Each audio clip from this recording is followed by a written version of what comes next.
नमस्कार। आजादी के संघर्ष को मजहबी रंग देने के लिए अंग्रेजों ने एक नीति बनाई थी कि जिन इलाकों में मुसलमान ज़्यादा होते थे उनमें हिंदू सैनिकों की तैनाती करते थे और जिन इलाकों में हिंदू ज़्यादा होते थे तो उसमें मुसलमान सैनिकों की तैनाती हुआ करती। 22 अप्रैल 1930 की बात है। दोपहर के समय पेशावर के परेड मैदान में जमा सभी सैनिकों के समक्ष अंग्रेज अधिकारी ने आकर कहा कि हमें अभी पेशावर शहर में ड्यूटी के लिए जाना होगा। पेशावर शहर में 98% मुसलमान और मात्र 2% हिंदू थे। इतना ही नहीं तो अंग्रेज सरकार ने सैनिकों के बैरकों पर पोस्टर चिपकाया हुआ था कि जो भी फौजी हुक्म नहीं मानेगा उसे सजा दी जाएगी, गोली से उड़ाया जा सकता है, फांसी दी जा सकती है, यहाँ तक कि खंती में चूना भरकर उसमें बागी सिपाही को खड़ा किया जा सकता है और फिर पानी डालकर उसे जिंदा भूना जा सकता है। बागी सैनिक को कुत्तों से नुचवाया जा सकता है, उसकी जमीन जायदाद छीनी जा सकती है, आदि आदि। इतने सख्त नियम।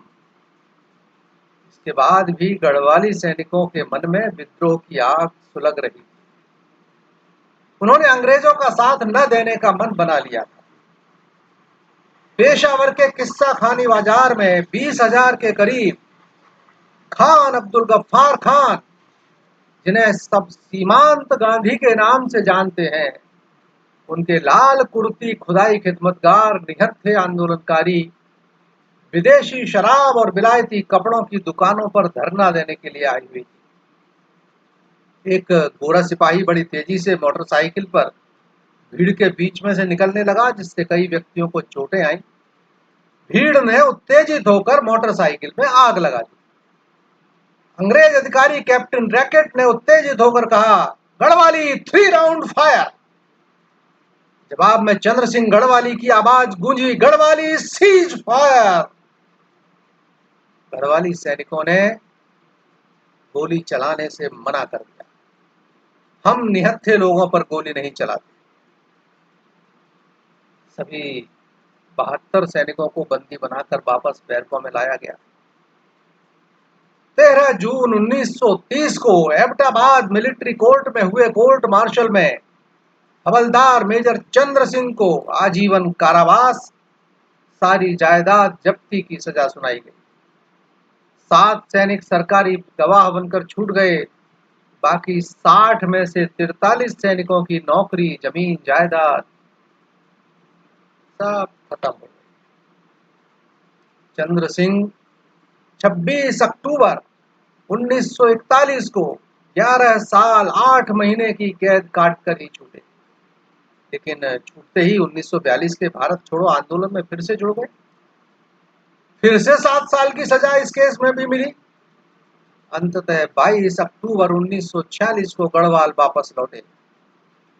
16 साल की नौकरी के बदले मिली मात्र 30 रुपए पेंशन, जिसे उन्होंने लेने से मना कर दिया। उनकी जमीन जायदाद तो पहले ही जब्त हो चुकी थी। अपने बाकी साथियों को सम्मानजनक पेंशन दिलाने के लिए वे संघर्ष करते रहे आजीवन। इससे भी बड़ा अन्याय तो देखिए, इस अहिंसक स्वतंत्रता सेनानी को आजादी के बाद स्थानीय चुनावों में इसलिए खड़ा नहीं होने दिया गया क्योंकि वे फौजी कानून में सजा पाए हुए थे। ये अलग बात है कि बाद में 1957 में वे चुनाव लड़े और चुनाव लड़कर सफल भी नहीं हुए, असफल। 1962 में नेहरू जी ने उनसे कहा, बड़े भाई आप पेंशन क्यों नहीं लेते? चंद्र सिंह ने व्यंग से कहा, आज आपके कांग्रेसियों को 70 रुपए और 100 रुपए पेंशन मिल रही है स्वतंत्रता सेनानी के नाम पर, जबकि मेरी 30 रुपए। नेहरू जी सर झुकाकर चुप हो गए। उसके बाद इतना अवश्य हुआ कि चंद्र सिंह की फाइल उत्तर प्रदेश सरकार के पास भेज दी गई। सरकारें आती जाती रहीं, उनको कोई न्याय नहीं मिला। मिली तो आजाद भारत में सजा। जी हाँ, आजाद भारत में भी सजा मिली।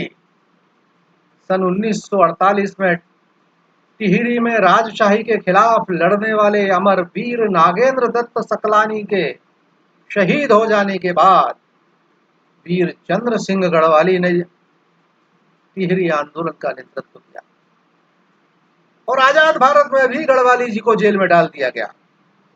कुछ माह बाद जेल से छूटे तो गढ़वाल में शराब के खिलाफ आंदोलन में जुट गए। 1 अक्टूबर 1979 को 88 वर्ष की आयु में इस महान देशभक्त क्रांतिकारी चंद्र सिंह गढ़वाली का स्वर्गवास अत्यंत विषम परिस्थितियों में हुआ। प्रधानमंत्री नरसिम्हा राव जी के कार्यकाल में 1994 में उन पर एक डाक टिकट अवश्य जारी हुआ। क्या ये प्रसंग, ये गाथा सुनते समय आपके दिमाग में भी वही आ रहा है जो मैं सोच रहा हूँ?